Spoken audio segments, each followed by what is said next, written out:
Allez, salut tout le monde, c'est Zogma, j'espère que vous allez bien. Aujourd'hui, on se retrouve pour une partie solo de Imperial Miners dans l'univers d'Imperial Settlers, un jeu de Tim Armstrong et illustré par Anna Quick. On reconnaît bien l'univers d'Imperial Settlers, c'est d'ailleurs un des gros points forts du jeu. Mais pas de spoil, on se retrouve tout de suite pour la vidéo, les règles et en fin de vidéo, mon avis sur le jeu. Bon visionnage. Alors vous allez voir, Imperial Miners, c'est un jeu très simple. J'ai rarement vu un jeu aussi simple. Les règles, c'est 4 pages. Et pourtant, il y a quand même un petit peu de profondeur. C'est un jeu qui va se dérouler en 10 tours. Au bout de 10 tours, on doit essayer de faire le plus gros scoring possible finalement. C'est un jeu où il y a très peu d'interactions en multijoueur, il n'y en a même pas du tout, on joue chacun dans notre coin et on compare nos scores. Bah là du coup on compare nos scores à ces grades-là. Moi je considère que je suis satisfait pour l'instant au-dessus de 50, donc au milieu de spécialistes des mines. Ça va jouer en 10 tours, la première phase c'est la phase d'événement. À chaque tour, on va tirer une des cartes événements, il y en a 18 en tout, on n'en aura que 10 pour la partie, on la retourne, on fait ce qui est écrit. Et puis on va faire la phase de mine, c'est-à-dire qu'on va choisir une des cartes. Alors là, c'est la main de départ qui n'est pas vraiment la main de départ, mais peu importe, je vais choisir une carte et je vais la placer dans ma mine. La seule subtilité, c'est que la première ligne de cartes, eh bien, ce sont des cartes de niveau 1. En dessous, je mettrai des cartes de niveau 2, en dessous des cartes de niveau 3 et en dessous des cartes de niveau 4. Pour mettre eh bien, une carte, eh bien, je la mets comme ça, de manière à ce qu'il y ait eh bien, ces petits chariots de trésors qui sont eh bien, collés. Alors soit je le remplis totalement et ça me fera en fin de partie un point de victoire, soit il est vide et tant pis. Et à partir du moment où je place la carte, je paie son prix, ici 0 pièces, les cartes du premier étage sont toujours gratuites et ça tombe bien parce que je commence avec 0 pièces, et je fais le pouvoir. Ici, je ne sais pas si vous voyez bien, mais cette patrouille-là, alors il y a toujours des petites images très sympathiques, soit je gagne une pièce, ou s'il y a au moins 2 chariots comme ça qui sont complets sur cette carte, eh bien je gagne 2 pièces. Une fois que j'ai fait le pouvoir de la carte en question, je vais activer le pouvoir d'une des cartes qui sont adjacentes juste au-dessus. En l'occurrence à la surface, je peux choisir entre chacune de ces 3 actions. Gagner 2 pièces, dépenser des pièces pour avancer sur les pistes ici de progrès, ou piocher 3 cartes. Attention, je ne peux jamais avoir plus de 8 cartes en main. Donc si jamais à un moment j'ai plus de 8 cartes, je dois défausser jusqu'à arriver à 8. Et puis bah, ça c'était du niveau 1, si jamais au tour d'après je joue un niveau 2, bah, je vais pouvoir le placer comme ça. Il faut toujours comme ça que je sois un petit peu en décalé, histoire de pouvoir mettre 2 cartes au-dessus, 2 cartes en dessous et une carte de chaque côté. Chaque carte peut être adjacente à 6. Et puis bah, une fois que j'ai placé celle-ci, j'ai payé mes 2, et bien je peux faire ce pouvoir, puis un de ces pouvoirs-là. Mais bien sûr que si j'avais les 2 cartes comme ça, et bien c'est une cascade, hein, c'est un engine building, je fais cet événement-là, je choisis cette carte-là ou cette carte-là, et après, ben, je continue comme ça à faire mon escalade. Attention, il y a certains pouvoirs de cartes qui vont pouvoir nous permettre d'activer d'autres cartes, mais on ne peut pas activer 2 fois la même carte dans un même tour. Donc si jamais on réactive une carte qu'on a déjà activée pendant le même tour, eh bien tout simplement, on ne le réactive pas, on passe à la ligne du dessus. Le but étant de remplir des chariots pour faire des points, de gagner des pièces, pour pouvoir jouer des cartes plus fortes, de récupérer de nouvelles cartes et d'avancer sur ces 3 pistes. Il y a 3 pistes, ici on va jouer avec l'économie, la technologie et la diplomatie. Il y a 3 pistes physiques, mais chacune est recto verso. Donc on va mélanger, on va choisir recto verso, enfin on va faire ça de manière aléatoire, ce qui fait qu'il y aura 8 configurations différentes. Sur ces pistes-là, eh bien, on va pouvoir avancer, peut-être qu'on va nous dire d'avancer de 2 cases. On avance de 2 cases, on n'active pas les bonus des cases qu'on a déposées, on n'active que le bonus de la phase d'arrivée. Et si on arrive tout en haut, on a un gros bonus. Ici, la diplomatie, on peut gagner un diamant pour chaque faction différente dans notre mine. Et les factions, il y en a 6. Les factions, ce sont ces dessins ici. Ça, par exemple, eh bien, ce sont les Romains qui vont plutôt avoir des effets avec les coffres au trésor. Mais on va pouvoir avoir également les Écossais, les Égyptiens, les Atlantes, les barbares. Et ça, je crois que ce sont les Japonais, mais je suis plus sûr. Ils ont chacun un peu leur système de scoring, entre guillemets. Une fois que j'ai fini la piste, hop, je suis obligé de me mettre en bas d'une autre piste. La technologie va nous permettre d'activer une carte de notre mine, or égyptien. L'économie va nous permettre de dépenser de l'argent pour les convertir en points de victoire en diamants. Par contre, une fois qu'on a refini une nouvelle piste, il faut qu'on se mette ailleurs, et bien on peut se remettre sur une piste qu'on a déjà choisie au départ. Hop, en tout cas au départ, on est sur aucune piste, on est à côté. Voilà, la partie va pouvoir commencer. On commence avec 8 cartes en main et on va se défausser jusqu'à en avoir que 4. On commence avec 2 niveau 1, 3 niveau 2, 3 niveau 3. Et on va devoir supprimer pour en avoir que 4 au début de la partie. Alors là, pour cette vidéo, ça sera ma 7e partie, parce que je fais toujours 5-6 parties avant de faire la vraie, histoire de bien connaître les règles, de bien connaître un petit peu les combos. Je n'ai jamais fait plus de 55 points pour l'instant. Je suis toujours en test, pour les stratégies. En tout cas, j'aime toujours autant les petites images, c'est vraiment très mignon. Si on regarde vraiment en détail, on voit toujours des références à des films, à des choses, c'est très sympa. Alors, donc ici, il faudra avoir plutôt des factions différentes. Ici, activer des cartes. Donc ça sera plutôt intéressant vers la fin quand on aura des grosses cartes de niveau 3. Et l'économie, ça va nous demander d'avoir plutôt beaucoup d'argent. Qu'est-ce qu'on a ici comme carte? Alors déjà, on a 2 égyptiennes, 2 romaines, et celles-là, elles sont toutes seules dans leur coin. Donc pour l'instant, on n'a pas de carte qui nous semble forcément aller dans une combo précise. Donc on pourrait plutôt aller partir sur la diplomatie qui nous demande d'avoir des cartes différentes. Celle-ci, c'est un petit peu d'argent, mais qui nous demande d'avoir 2 japonais. Celle-ci, ça nous demande de remplir des coffres. Celle-là, elle est pas mal, ça permet de continuer de remplir des chariots de trésors, pas des coffres, hein. Ça nous permet d'avoir des points, des diamants, si on a au moins 6 factions différentes dans la mine. Donc celle-là, elle est pas mal. Mais là, est-ce qu'on a de quoi faire 6? 1, 2, 3... Oui, non. On pourra avoir les 6 différentes, ouais. Celle-ci nous permet de poser des éboulis. Alors, poser un ébouli, c'est ce token-là. Par contre, quand on le pose, eh bien, on ne peut plus activer la salle en question, sauf si on arrive à le retirer. Scarabée permet de réactiver l'effet d'une case ici, ça c'est pas mal. Le robot minier permet de défausser des petits rouages comme ça qu'on aurait éventuellement placés sur des cartes. Ça, c'est ce que font souvent les Atlantes. Je l'aime moins ici parce que pour l'instant, j'ai rien qui va avec. Et la géode factice avec les Écossais, dépenser 8 pièces pour gagner 5 diamants. Et dépenser, 5 diamants c'est pas mal, et dépenser 1 pièce de moins pour chaque carte écossais que j'ai dans ma mine. Donc celle-là, elle est vraiment pas mal. Mais encore faut-il avoir plusieurs cartes écossais pour la rentabiliser. Donc au départ, vu qu'on va plutôt essayer d'aller sur la diplomatie, c'est peut-être pas la meilleure idée. Donc on va peut-être supprimer celle-là. On va supprimer le robot minier qui me paraît compliqué à faire en début de partie. Il m'en reste 1, 2, 3, 4, 5. Il m'en reste encore une à supprimer. Je vais garder une de niveau 3, c'est sûr. Je vais supprimer celle ici avec les éboulis. Hop.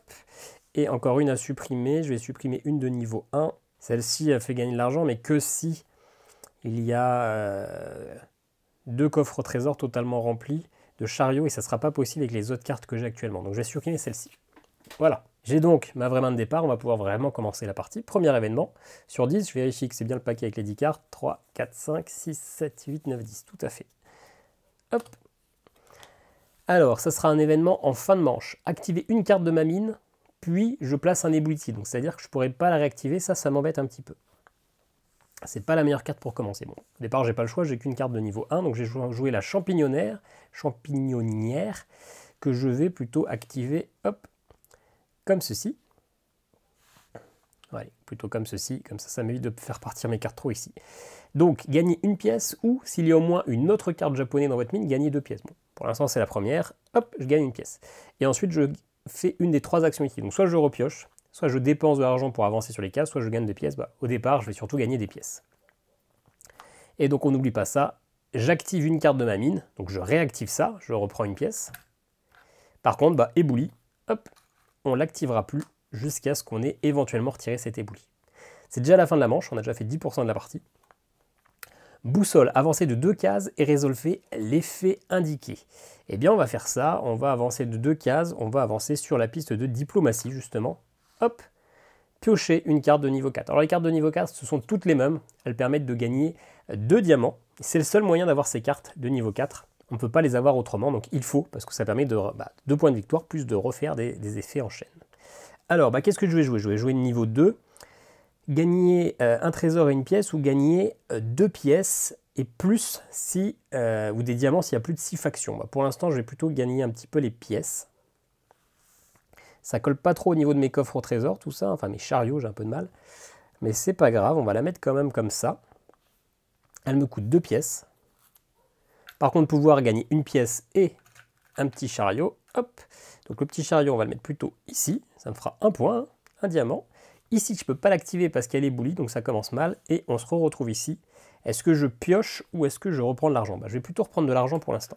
Je suis un petit peu limité encore. Hop, 3e tour, immédiat, gagner 3 diamants ou piocher une carte de niveau 4. Est-ce que je reprends une carte de niveau 4? C'est quand même pas mal. J'aime bien. Je vais reprendre une. Hop. Et maintenant, on va jouer les scarabées. Hop, 1, 2, 3, 4. On va la mettre plutôt ici. Résolvez l'effet de la case où se trouve votre marqueur, donc repiocher une carte de niveau 4. Ou l'effet de n'importe quelle case située plus bas. Bah, je vais faire plutôt celle-là, récupérer mon premier diamant, mon premier point de victoire. Ensuite, gagner une pièce et un petit chariot. Ici, c'est toujours bloqué malheureusement. Et là, gagner 2 pièces ou piocher. Et ben, je vais piocher. Je vais piocher, comme ça on verra un peu la stratégie. Alors je vais prendre une carte de niveau 1 parce qu'il m'en faudra bien, une de 2, une de 3, je vais en prendre une de chaque, on verra bien.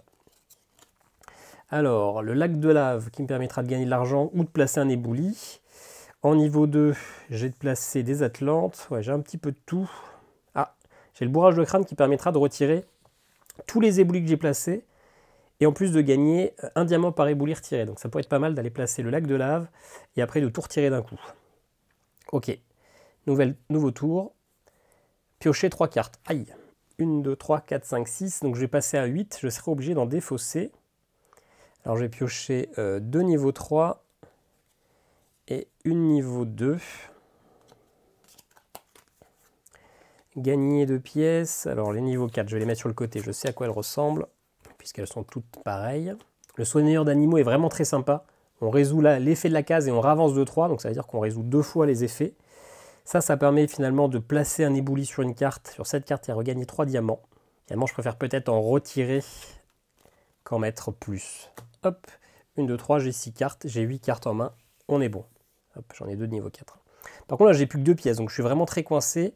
Je ne vais pas pouvoir faire grand-chose à ce tour-ci. Donc, tout simplement, je vais placer ma carte ici de niveau 4. Je gagne 2 diamants, quoique non, je ne vais pas la mettre tout de suite, je vais attendre juste un tout petit peu. Je vais placer le lac de lave ici, le lac de lave.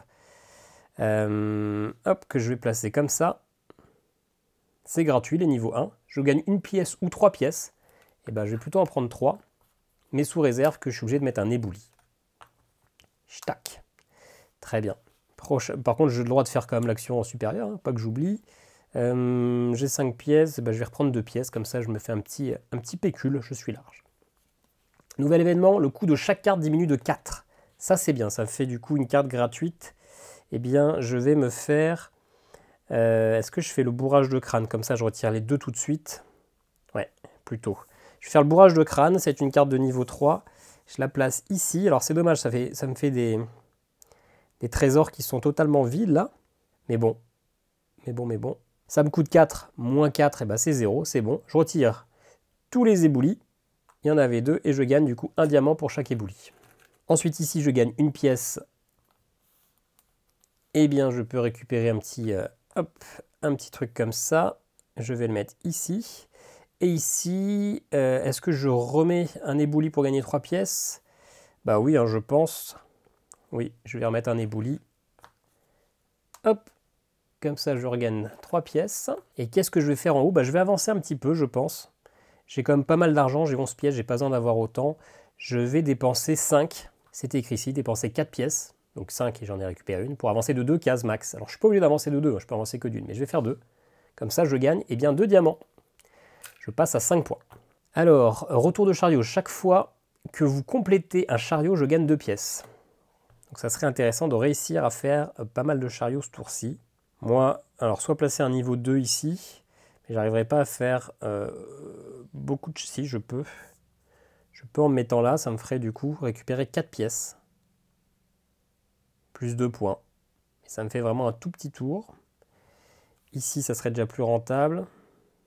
Mais l'effet n'est pas terrible. Gagner 2 pièces et récupérer et placer un rouage. C'est intéressant si j'ai d'autres cartes Atlantes, mais en l'occurrence, là, c'est pas très intéressant. Après, si j'arrive à la diplomatie là-haut, 1, 2, 3, 4, 5, ça me fait un type de plus. Hein. Plutôt celle-ci, du coup.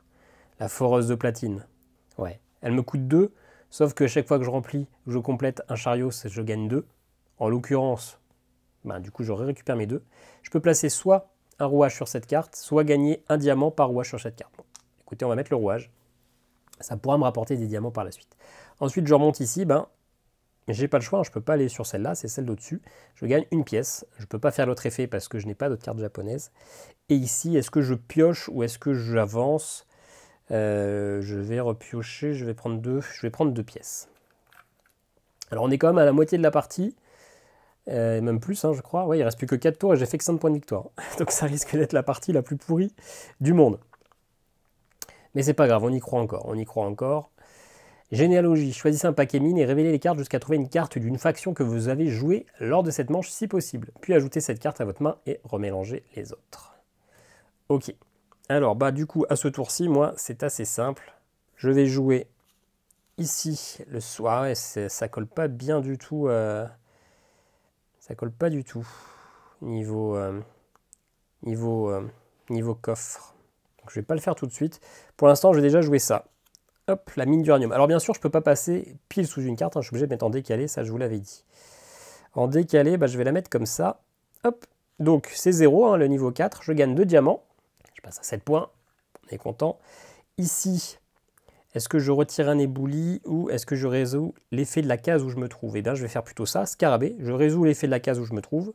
Et bien, je vais prendre celle-là, je récupère 2 diamants. Ensuite, là, j'ai le choix, bah, je vais aller plutôt sur l'intrus.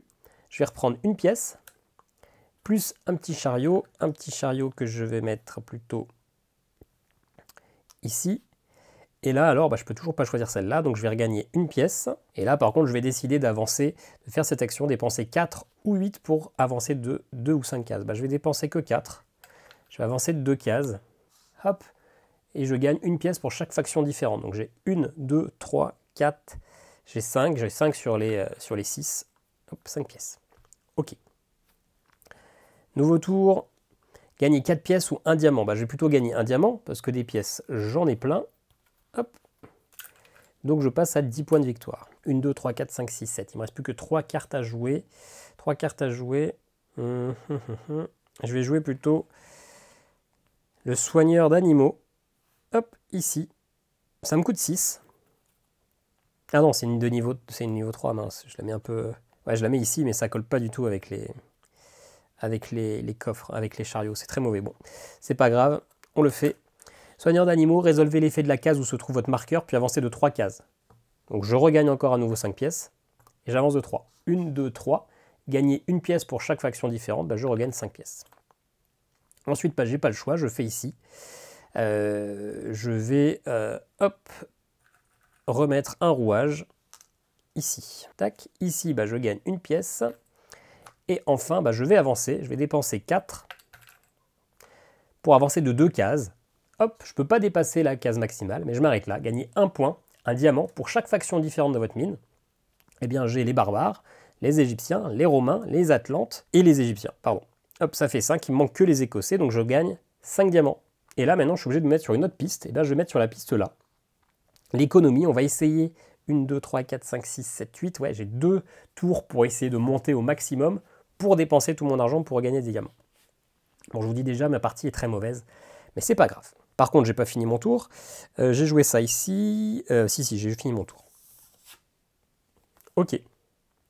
Placer 2 rouages ou 2 coffres au trésor dans ma mine. Un rouage ici, ça me ferait 1 point de victoire, mais finalement, c'est mieux pour moi que j'aille choisir les petits chariots. Hop, parce que c'est 1 point de victoire chacun. Ici, il est incomplet et ici, il est incomplet. Très bien.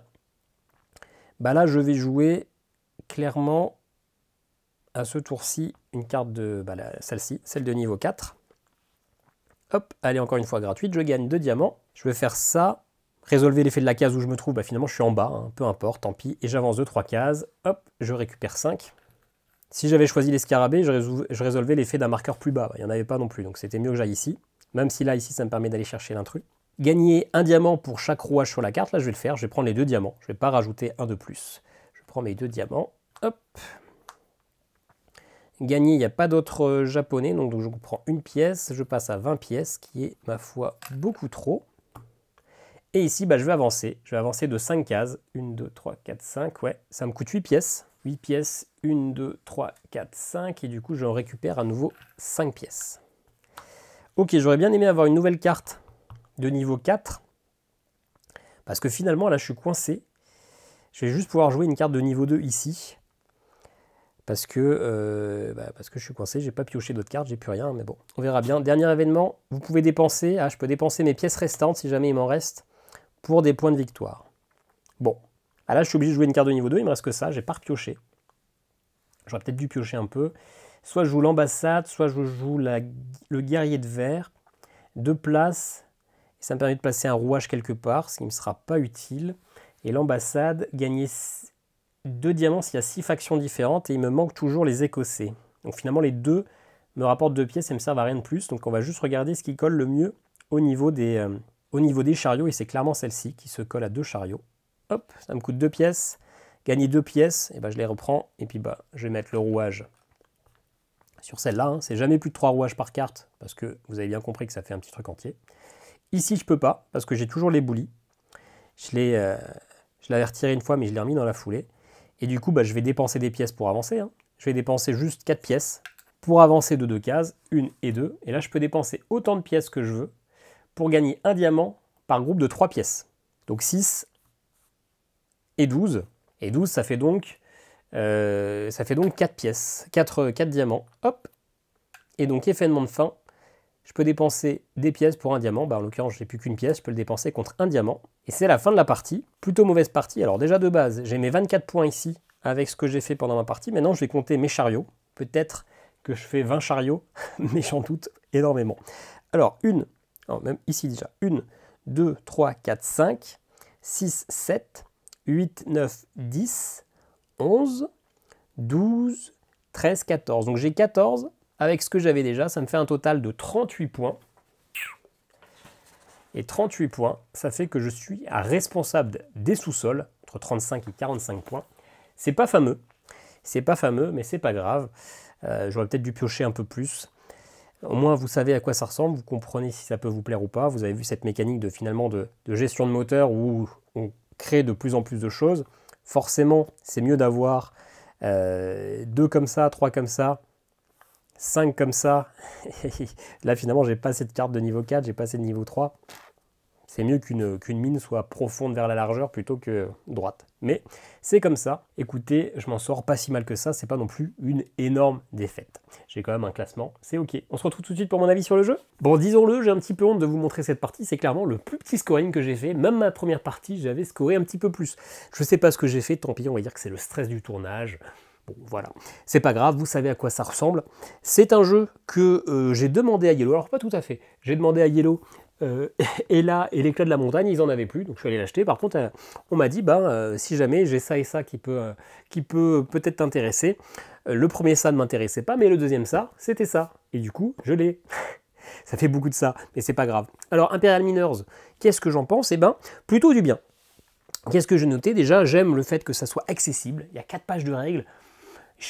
Il y a même 2 règles, hein, vous l'avez vu, je les ai expliquées, c'est les plus petites explications de règles, je pense, de la chaîne. C'est ultra clair, on a compris en 2 secondes, on valide l'événement, on prend une carte, on la paie, on fait la cascade d'effets. C'est malin, c'est rapide, une partie c'est 10 tours, c'est pas trop long, ça a ce petit côté frustrant de « Ah, il me manquait 1 ou 2 tours de plus pour faire une belle cascade », et ça qui est important, hein, quand un moteur est trop bien enclenché, il n'y a plus d'intérêt, donc il faut juste trouver le moment où ça commence à venir et que c'est un petit peu tricky. Alors, est-ce que 10 tours c'était le parfait? Est-ce que c'était 11 tours ou 9 tours? Ça, je ne sais pas. Mais on est à peu près sur le bon tempo. C'est simple. J'aime beaucoup les graphismes. On n'a pas pris le temps de les regarder là pendant la vidéo parce que le but c'est pas que ça soit très long. Surtout que la caméra est un peu haute parce que ça prend un petit peu de place, mine de rien. Mais alors, toutes les cartes ne sont pas différentes, mais il y en a énormément d'îles différentes. Et si vous regardez les petits bonhommes, il y a toujours un univers, il y a pas mal de références à des séries, à des films. C'est très sympa. Franchement, j'aime beaucoup les cartes. Il faut prendre le temps de les regarder quand vous jouez, c'est important. Et c'est très sympa. C'est un bel engine builder avec cette espèce de cascade, de pyramide inversée. C'est assez original, tout en étant assez simple à comprendre. En plus, pour éviter de faire toujours les mêmes parties, eh bien, on a ces pistes de progrès qui vont faire qu'en fonction du tirage, on va orienter un petit peu différemment nos stratégies. Il y a des parties clairement qui vont être beaucoup plus simples que d'autres. Ça peut être un point négatif, notamment quand vous avez la piste qui vous fait le plus de points, plus vous avez une seule faction, et qu'en plus dans ces factions-là, vous jouez les Écossais, ou les Écossais, ça vous donne des effets qui sont coûteux, mais de moins en moins coûteux au fur et à mesure que vous avez des Écossais dans votre pyramide. Et dans ce cas-là, si vous avez le bon tirage de cartes adéquat, vous arrivez à tirer vos cartes Écossais, vous allez rapidement faire beaucoup de scoring. Donc il peut y avoir un petit côté déséquilibré en fonction des objectifs de la piste des progrès et des cartes tirées, mais c'est malin, il y a quand même plusieurs stratégies différentes, il y a plusieurs mécaniques différentes. Ce qui est bien, c'est qu'on n'est pas totalement obligé de se compartimentiser, de se spécialiser dans une stratégie pour scorer. On peut faire des stratégies où on va voir plusieurs choses en même temps.